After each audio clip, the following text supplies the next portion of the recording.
διαδρομή της γραφής μου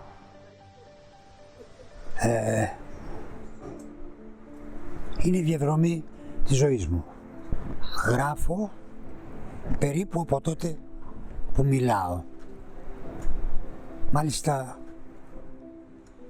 θυμάμαι ότι σε προνηπιακή φάση δεν έγραφα με το μολύβι, αλλά έγραφα τα γράμματα με πλαστελίνη, σαν να ήταν σχήματα, πράγματα τα γράμματα.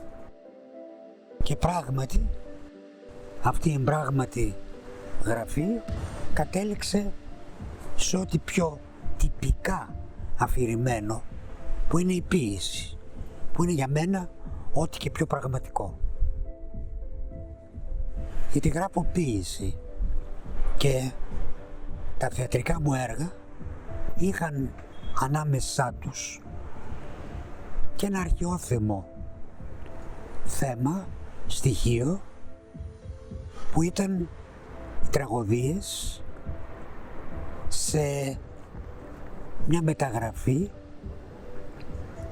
Δεν διεκδικώ τη δύναμη του Χάνε Μίλλερ, μια τριλογία, το σχέδιο για Ηλέκτρα, το σχέδιο για Ιφηγένεια, και αυτό το δίπτυχο συμπληρώθηκε πέρσι με ένα άλλο σχέδιο, το σχέδιο για Φέδρα, που κυκλοφορεί στον τόμο στο τεύχος 1881 της Νέας Εστίας, αυτού του ιστορικού περιοδικού.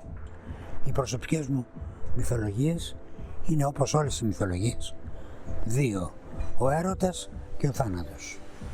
Η γραφή μου, είτε ως ένας πεάνας, είτε ως ένα ρέκβια, είτε ως ένα θρήνος, είτε ως ένας θούριος, είναι πάντα ίδια.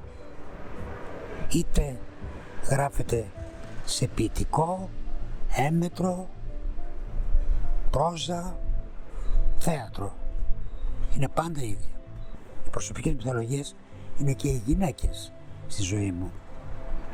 Η σύντροφός μου, οι γυναίκες ζωής μου, φίλες αγαπημένες, όπως η Ρένη, η Πιτακή που πρωταγωνίστησε στο ημερολόγιο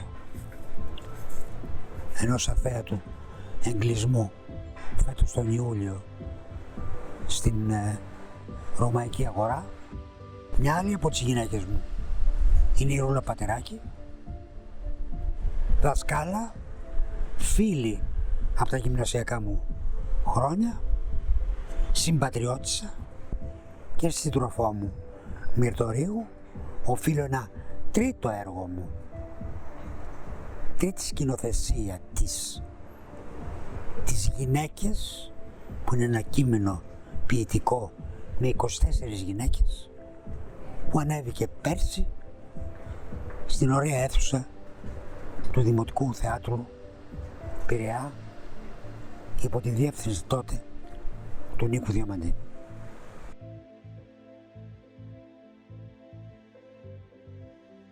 Η μύθη της εποχής μου είναι τα media, τα social media,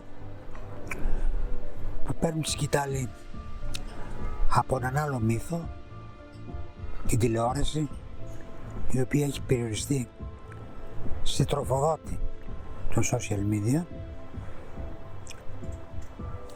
και σε καταστροφέα όποιας πνευματικής ικμάδας μας έχει μείνει μέσα από το Big Brother και τα modeling.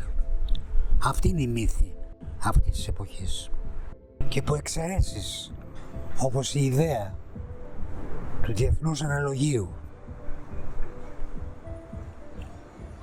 ή ξέρω εγώ παραστάσεις με μεγάλο ψυχικό κόστος, με σίγουρη την οικονομική καταστροφή.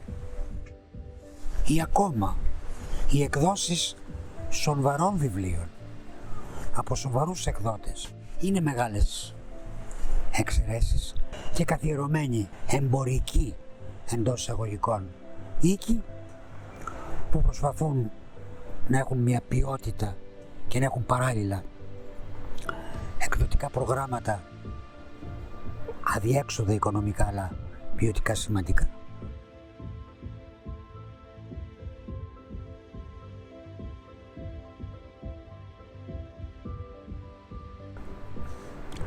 Το μέλλον θα διαρκέσει πολύ, όπως έλεγε ο Ντεγκόλ, τίτλο που έδωσε ο Αλτουσέρ στην αυτοβιογραφία του. Θα διαρκέσει πολύ και θα είναι ένα μέλλον χειρότερο από το παρελθόν του. Το θέατρο θα υπάρξει όσο υπάρχουν άνθρωποι, γιατί η παράσταση, το παριστάνιν και το υποκρίνεστε είναι δύο απαρέμφατα συνυφασμένα με την ανθρωπότητα και όχι με την ζωοδία. Από τη στιγμή που ο άνθρωπος θα μεταβληθεί σε ζώο, και αυτό συμβαίνει όλο και περισσότερο, όλο και επιταχύνεται αυτή η διαδικασία της ζωοποίησης του ανθρώπου, το θέατρο θα περιοριστεί σε ζωικά ερεθίσματα, δηλαδή όπως τα ποντίκια ερεθίζονται στον κύκλο του κλουβιού από ένα κουράκι και γυρνάνε στη σκηνή, γιατί το κλουβί είναι μια σκηνή και παίζουν τον εαυτό τους να πεινάει, έτσι τα θέατρα θα εξελιχθούν σε κλουβιά και εκεί θα παίζονται παραστάσεις θεατρικές για ζώα, από ζώα. Ποιο θα είναι το μέλλον θέατρου? Σε καταγόγια που υπάρχουν ήδη, τα οποία θα φιλοξενούν τους συγγενείς των ηθοποιών, 3-4 ψώνια, 2-3 κριτικούς που θα τους έχουν παρακαλέσει για να παραβρεθούν,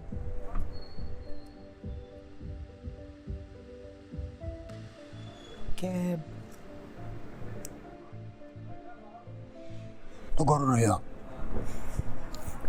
για να τα κλείσει. Αυτό είναι το μέλλον του θέατρου.